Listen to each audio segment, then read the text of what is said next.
the poles, it's cold all the time.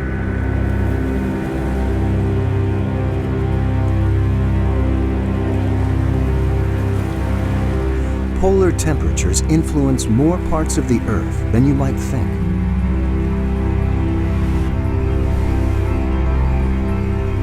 These cold regions control the thermostat for the rest of the Earth.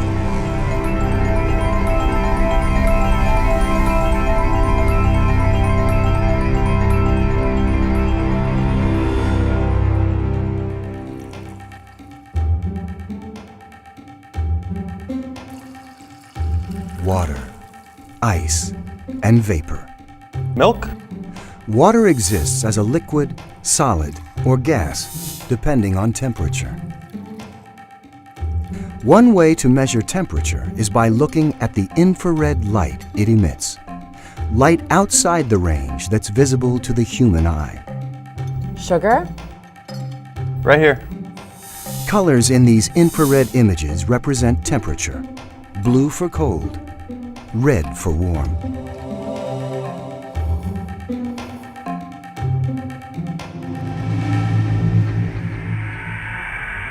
Satellites that collect infrared images allow us to look at Earth's temperatures on a planetary scale. Bright regions on the Earth, like clouds, reflect sunlight back into space, helping to keep them cool.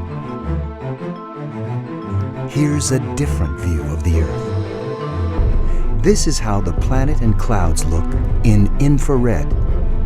Clouds are cold, partially because they reflect the sun's energy and don't absorb much heat. By contrast, open ocean and exposed land absorb sunlight and become warm, shown here by orange and red colors. You can see the land warm during daytime and cool off during nighttime. Now we'll tip the planet to take a look at the poles. Ice behaves much like clouds because icy surfaces also reflect much of the sunlight they receive. This is one of the reasons why the poles stay cold. But the main reason is that they receive less direct sunlight than the rest of the world. The amount of sunlight reaching the polar regions changes with the seasons. This globe shows the Earth in July. Tilted away from the sun, the colder South Pole, in purple, hides in shadow, while the warmer North Pole, in pale blue, basks in a long day of summer sun.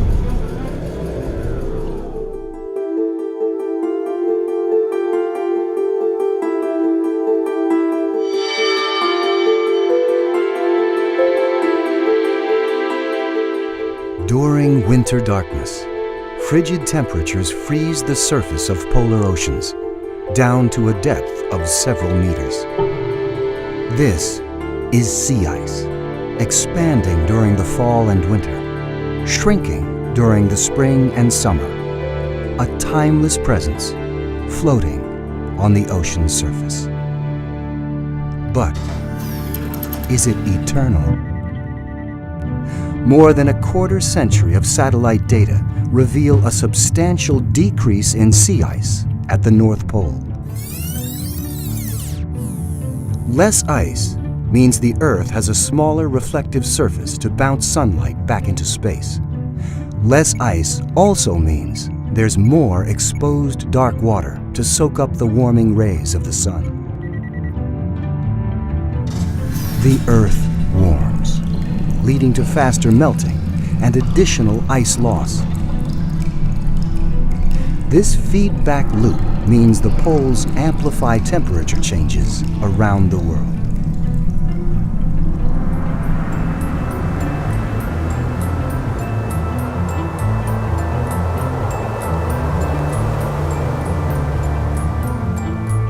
Most atmospheric water vapor comes from ocean evaporation.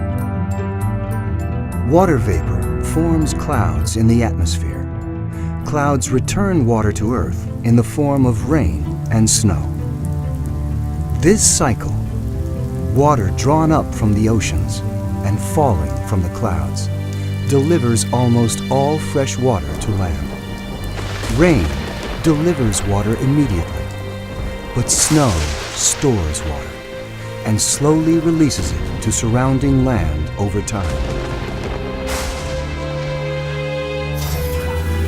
In winter, snow covers up to 40% of the northern hemisphere, replicated here around the sphere. As snow cover recedes in spring and summer, the melting snowpack refills reservoirs and underground aquifers. Without adequate snowfall, freshwater reserves fall, lakes shrink, crops fail, deserts spread.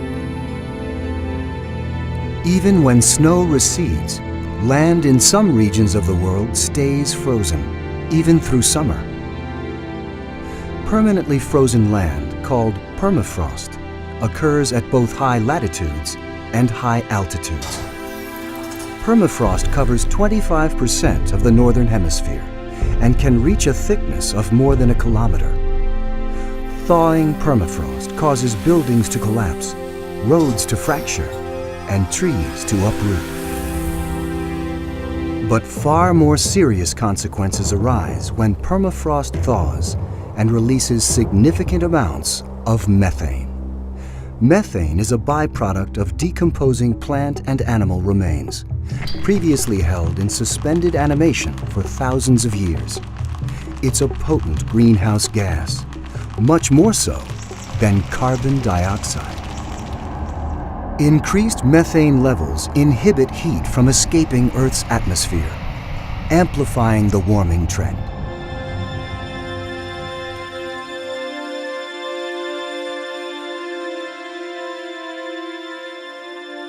Snow that doesn't melt from year to year compacts into ice, forming ice sheets, glaciers, and ice shelves. Ice sheets are the enormous collected masses of glacial ice that cover Greenland and Antarctica. More than 3 kilometers thick in some places, they contain as much as 75% of all fresh water on Earth. Glaciers are large rivers of ice that move slowly in response to gravity. We find glaciers all over the world, even on high-altitude mountains near the equator. In human terms, glaciers move slowly, from a few centimeters to a few kilometers a year. Even slow ice movement has a large influence on sea level. Billions of tons of ice can crash, slide, or melt into the ocean from glaciers that meet the shore. What's more, many glaciers worldwide are accelerating. Over hundreds of years, glaciers advancing offshore can form ice shelves, massive platforms of ice permanently attached to the glaciers. Ice shelves cover almost half of the Antarctic coastline and some parts of the Greenland and Canadian coasts. They act as dams, restraining glaciers from sliding into the ocean. Several major ice shelves, thousands of years old, have recently disintegrated. The glaciers on the land behind them, suddenly released, now move more quickly into the sea. Ice moving from land into the ocean causes global sea level to rise. Consider this experiment. Imagine the Earth with no water at all. This is the whole planet as nothing more than dust, dirt, and rocky ridges. If we fill the lowlands here with as much water as we find in current oceans, we reveal the familiar shapes of the Earth today. Civilization, represented by beacons of light cast into space by the world's cities, has adapted to the relatively constant shape of the world's coastline. Sea level and civilization are connected. Even a small rise in sea level could have a significant impact on the hundreds of millions of people living in coastal regions near the ocean's edge. This thought alone focuses the mind on Earth's delicate balance. Our planet's climate is intimately connected to the frozen parts of the world. Few of us will ever travel to the polar caps or high-altitude glaciers. But every day, the present and future health of Earth's grand, frozen wilderness profoundly affects all life on Earth.